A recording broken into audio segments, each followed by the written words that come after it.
Bonjour Guillaume, ma vie, ma planète. Nouvel épisode concernant la transition écologique, toujours en utilisant les outils développés par le Shift Project. Vous retrouvez nos premières vidéos sur notre page YouTube, sur notre chaîne YouTube. Voilà, elles sont là, donc n'hésitez pas à regarder les précédents épisodes. Donc là, on va se focaliser donc sur l'analyse des indicateurs locaux dans les quatre domaines, enfin dans un des domaines clés qui est l'agriculture et l'alimentation. Donc si vous tapez Saint-Raphaël, vous allez voir notre ville avec 36 027 habitants. Et on va se focaliser donc sur les enjeux agriculture et alimentation. Donc différents indicateurs. La première indicateur qu'on voit, c'est sur la sécurité alimentaire. Ce qu'il faut bien comprendre, c'est que euh, en France, enfin même dans nos sociétés modernes, occidentales, la sécurité alimentaire est quasiment inexistante. Ça veut dire que s'il y a, pour être très caricatural, les camions qui circulent plus, et bien en fait, il y a, c'est la famine qui va bientôt arriver, quoi. Parce qu'en fait, notre principale alimentation provient de l'extérieur. Elle est très peu localisée, c'est-à-dire que ce soit fruits, légumes, céréales, viande, fromage, etc., tout vient via des camions.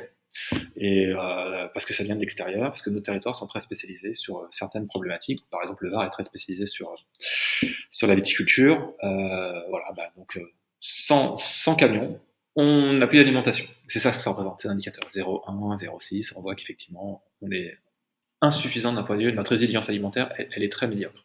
Par contre, d'un point de vue fruits et légumes, si là, actuellement on fait 0%, donc 0%, c'est pas tout à fait, je pense que c'est pas tout à fait vrai. Voilà, la source, ça vient de Cratère, qui est un outil public qui référence les terrains, etc., et les différents acteurs agricoles qui travaillent sur ces terrains, et notamment leur production, avec des informations des impôts, etc. Bon, je pense un peu plus, notamment grâce à la ferme Philippe à Haguet. Mais ce qui est intéressant, c'est ces chiffres-là. Grosso modo, près de la moitié de notre approvisionnement en fruits et légumes pourrait provenir localement de Saint-Raphaël. Voilà, ça c'est ça l'étude. Et ça signifierait qu'on pourrait avoir 37 emplois de plus pour produire ces fruits et légumes. Donc, s'il y a bien un axe pour un maire, pour une mairie à mettre en place sur Saint-Raphaël, bah, c'est d'aider ces gens-là.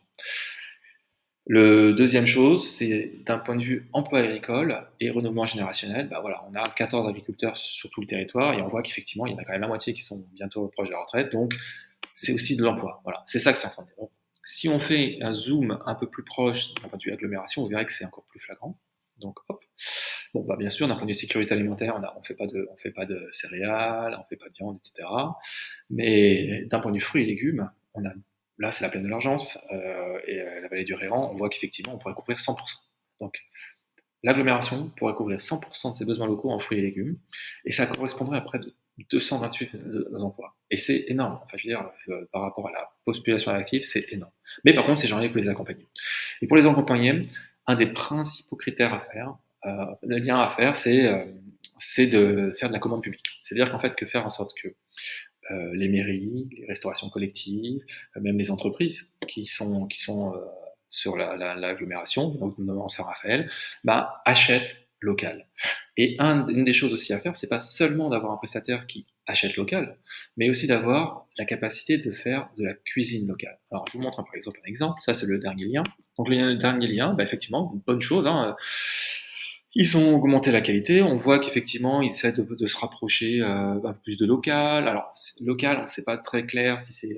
Je pense pas que c'est du local, c'est-à-dire du local Saint-Raphaël ou même Estérel Côte d'Azur agglomération, la CAPEM. Mais en tout cas, c'est ce qui promeut. Mais par contre, le souci, c'est que c'est la société Elior, dans une cuisine centrale implantée à Hyères. Et ça, c'est dommage parce que à côté de chez nous, il y a Bois-en-Sartoux. Et Bois-en-Sartoux, ça fait plus d'une dizaine d'années, 2012, qui sont 100% bio et 100% local. Comment ils font avec ce travail? La première chose, c'est qu'ils ont mis ils ont mis donc une production agricole locale. 85%, donc l'autoproduction, plus de 85% des besoins en légumes à l'année, à Montsartou. Ils ont fait, en fait, à la mairie, appel donc à des agriculteurs locaux, et puis même, ils ont mis en place une régie pour faire de l'agriculture locale.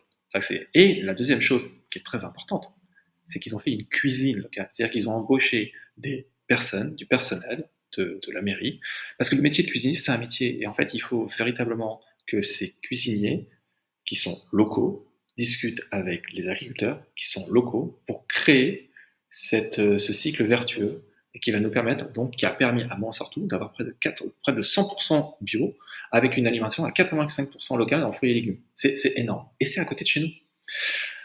Et le deuxième avantage, donc, c'est que ça crée des emplois. Donc, ça, c'est l'aspect commande publique. Le deuxième aspect pour favoriser l'agriculture localement, notamment pour les Stades Côte d'Azur et l'agglomération. Donc, il y a comment des choses qui sont mises en place. Hein. Il y a le marché local, etc. Mais ce qu'il faut, c'est il faut sauvegarder nos terres. C'est-à-dire qu'il faut faire en sorte que la plaine de l'Argence elle soit sauvegardée.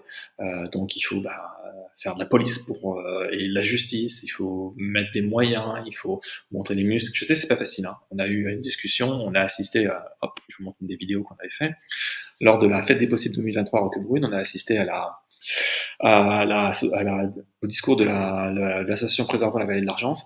C'est ces gens-là qu'il faut appuyer. C'est eux qu'il faut aider. C'est eux qu'il faut soutenir. C'est eux que politiquement il faut se rapprocher. Et nous, Saint-Raphaël, il faut se rapprocher de la ferme Philippe, il faut se rapprocher de la Gaye, il faut refaire occuper des jeunes agriculteurs ici. Donc ça veut dire qu'il faut les aider à se loger, il faut les aider à avoir des services publics. Il faut que la mairie en fait s'engage à supporter ces gens-là et qu'on paye le coût d'avoir cette agriculture locale. Voilà. On abordera les prochaines thématiques, donc économie, emploi, mobilité et logement, un peu plus dans d'autres vidéos. Et si vous avez des questions, contact @mailumaplanète.org. Allez, merci, à bientôt.